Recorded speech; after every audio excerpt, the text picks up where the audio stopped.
Kekaisaran Mongol pernah menguasai 22% wilayah dunia dari Cina hingga Eropa.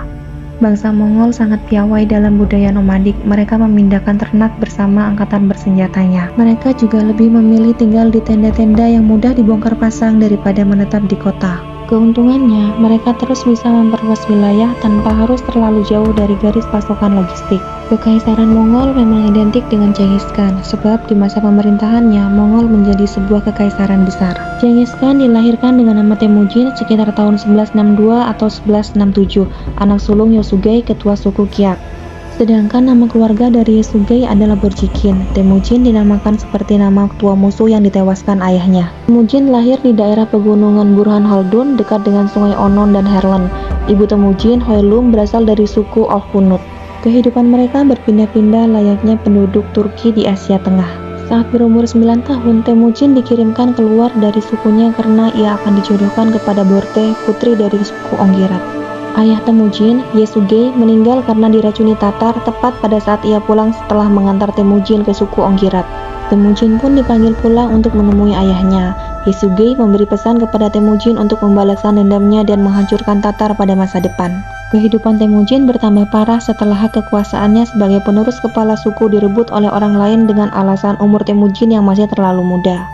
Temujin dan keluarganya diusir dari sukunya karena ia ditakuti akan merebut kembali hak kekuasaannya atas suku Borjigin. Hidup Temujin dan keluarganya sangat menderita. Dengan perbekalan makanan yang sangat terbatas, ia dan adik-adiknya hidup dengan cara berburu. Pada saat ia menginjak usia remaja, kepala suku Borjigin mengirimkan pasukan untuk membunuh Temujin.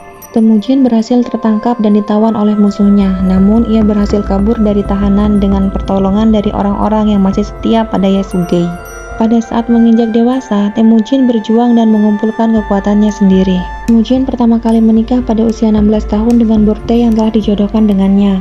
Dengan Borte, Temujin memiliki 4 putra yang kelak menjadi pewaris kekaisaran. Tak lama setelah menikahi Borte, orang-orang Merkit menyerang kemah keluarganya saat fajar. Borte ikut tertawan oleh orang-orang Merkit. Beberapa bulan kemudian, Temujin menyelamatkan Borte dari penculiknya. Beberapa ahli menyebutkan kejadian ini sebagai salah satu momen utama Genghis Khan yang mengarahkannya untuk menjadi seorang penakluk. Borte ditawan selama 8 bulan dan ia melahirkan Jochi setelah diselamatkan. Hal ini menimbulkan keraguan siapa ayah kandung dari Jochi karena penculik juga menjadikan Borte sebagai istri. Namun, Temujin membiarkan Jochi tetap dengan keluarganya dan mengakui Jochi sebagai anaknya sendiri. Jochi seharusnya menjadi penerus Genghis Khan, tapi karena keraguan mengenai ayah Jochi yang sebenarnya, Genghis Khan harus memilih anaknya yang lain.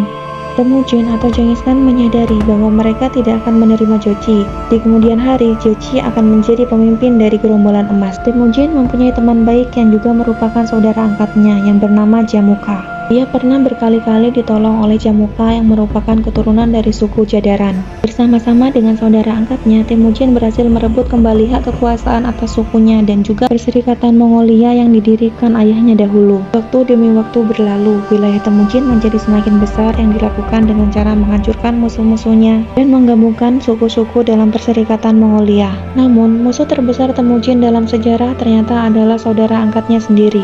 Jamuka sering mengadu domba Temujin dengan suku-suku lainnya, termasuk ayah angkat Temujin sendiri yang bernama Wang Khan. Setelah Temujin berhasil menyisihkan musuh-musuhnya dan melaksanakan perintah mendiang ayahnya, ia kemudian juga berhasil membalaskan kematian nenek moyangnya yang dibunuh oleh kerajaan Jin. Temujin kemudian diangkat menjadi Khan dengan gelar Genghis Khan yang artinya Khan dari segala-galanya. Selama memimpin Kekaisaran Mongolia pada periode 1206 hingga 1227, Genghis Khan sukses menaklukkan banyak wilayah di Asia Tengah. Bahkan, Kekaisaran Mongolia tercatat sebagai negara yang hampir mendominasi seluruh dunia karena kekuasaannya mencapai wilayah Arab, Asia Tenggara, dan Eropa. Namun, warisan Genghis Khan ternyata bukan hanya soal sejarah kebesaran Kekaisaran Mongolia. Sang kaisar juga meninggalkan jutaan keturunan. Sebuah penelitian yang diterbitkan pada tahun 2003 di The American Journal of Human Genetics menunjukkan sekitar 1 dari 200 pria di seluruh dunia mungkin adalah keturunan Genghis Khan. Penelitian itu mempelajari data kromosom Y dari DNA keturunan Genghis Khan yang kemudian ditemukan pada sekitar 8% pria di bekas wilayah Mongolia. Penelitian genetika itu juga menunjukkan bahwa 0,5% dari populasi pria dunia memiliki kromosom Y, seperti yang dimiliki keturunan Genghis Khan. Dan demikian dapat diartikan bahwa terdapat sekitar 16 juta keturunan Genghis Khan yang tersebar di seluruh dunia. Hal lain juga ditemukan dalam sebuah penelitian di Inggris yang menunjukkan ada 16 juta pria memiliki DNA keturunan Genghis Khan. Peneliti memprediksi penyebaran jutaan keturunan Genghis Khan ini terjadi karena keadaan unik di seputar kekuasaan Mongolia. Seperti diketahui, ketika menguasai kerajaan Mongolia, Genghis Khan memimpin invasi militer ke berbagai negara, mulai dari Cina hingga Persia. Dikenal sebagai pemimpin yang kejam ketika melakukan invasi militer, Genghis Khan kerap membantai warga sipil dan mengambil para perempuan di wilayah yang ditaklukkan untuk dijadikan gundiknya. Menurut beberapa catatan sejarah, Genghis Khan memiliki selir mencapai 1000 perempuan. Tertua Genghis Khan, Joshi, dilaporkan memiliki 40 putra. Sementara itu, cucu Genghis Khan, Kubilai Khan, yang merupakan pemimpin dinasti Yuan di Cina, tercatat memiliki 22 anak sah.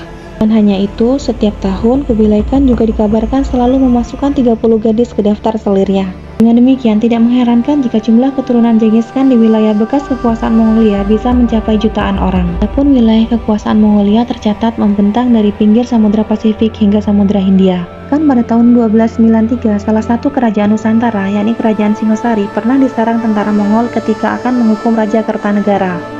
Akhir hidup Genghis Khan. Genghis Khan yang sudah berumur tua dipaksa untuk memimpin pasukan guna menghancurkan kekhalifahan Abbasiyah untuk kesekian kalinya. Namun, ketidakcakapan para pasukan dan seringnya melakukan mabuk-mabukan memperlemah pasukan militernya. Dia meninggal dalam perjalanan karena terjatuh dari kuda dan dirahasiakan oleh panglima-panglima setianya sampai musuh berhasil ditaklukkan. Kuburan Genghis Khan dirahasiakan agar tidak dirusak oleh orang lain. Kuasaan Mongol diwariskan kepada putra ketiganya, Ogadai Khan. Alasan Genghis Khan menunjuk putra ketiganya untuk meneruskan tahta warisnya disebabkan oleh keahlian yang dimiliki oleh Ogadai Khan dalam bernegosiasi, memimpin negara, dan sifatnya yang tidak sombong. Tidak seperti kedua kakaknya yang sering bertempur satu sama lain.